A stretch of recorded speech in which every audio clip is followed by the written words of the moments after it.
Okay, this is Joseph Cobbs. I'm in the Teach Now program, and I'm here with my mentor, Rick. He's very smart. He's got a PhD in biology, and he's been saving me this year, giving me lots of great instruction and mentoring. And he just got to watch about a half an hour video that I did today, kind of on the fly, because I've got a lot going on. But we have a test next week in genetic engineering, and I was doing my best to incorporate some of the standards in lesson one, but at the same time we had to review for a test. So I will turn it over to Rick to see what he thought about the video on differentiating different learning strategies for different learners at different levels of readiness for learning in English language learners.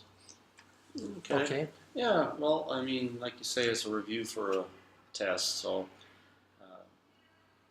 within that range of a narrow range for ourselves, I think you used the audio and the visual very well, stopped it, so you really had time to think and process. You know, some of these students, with the language, have to have more time to soak it in. And so stopping an animation repeatedly, I think, is a good idea for these guys especially.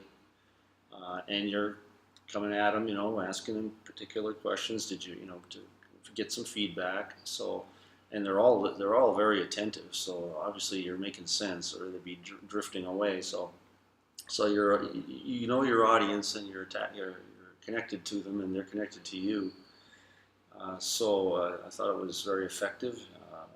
Good review, and I would say that spending on one animation 15-20 minutes can really be a great, because this particular animation really covered the topic beautifully.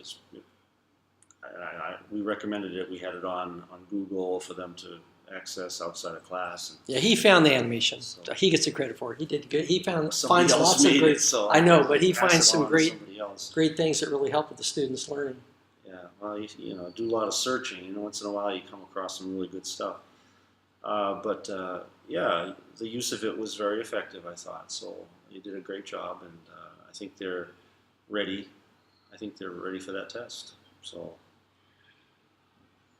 Yeah, I did a lot of questions. They had a lot of terminology, a lot of big academic language words on there, like recombinant DNA and veritable number of tandem repeats. And there was a lot of those terminology words that we went over, and I made sure every student got asked a couple questions about some of the vocabulary, because a lot of them are afraid in the beginning of the chapter about a lot of the vocabulary. So we went over that too. Always, and this is a better group too, but yeah, this is my good biology class. The biology language is always challenging anyway, for non-English speakers especially. But these guys are pretty good in English, most of them, more or less. But yeah, the fact that you've shown this more than once too. Yeah, I had to show the video twice. I just thought it was a very good video, and I showed it to them a couple weeks ago, but a lot of them have forgotten parts of it, and they had access to it. They had it on a thumb drive, and they had it access from our shared Google site, but a lot of them didn't look at it again. And so I just thought it was such an important video that I would go through it again step by step, and there'll be questions on the tests that are related to that, of course. Yep, I think we're good. Okay, great. Thank you for your time. I appreciate it. Yeah. Okay.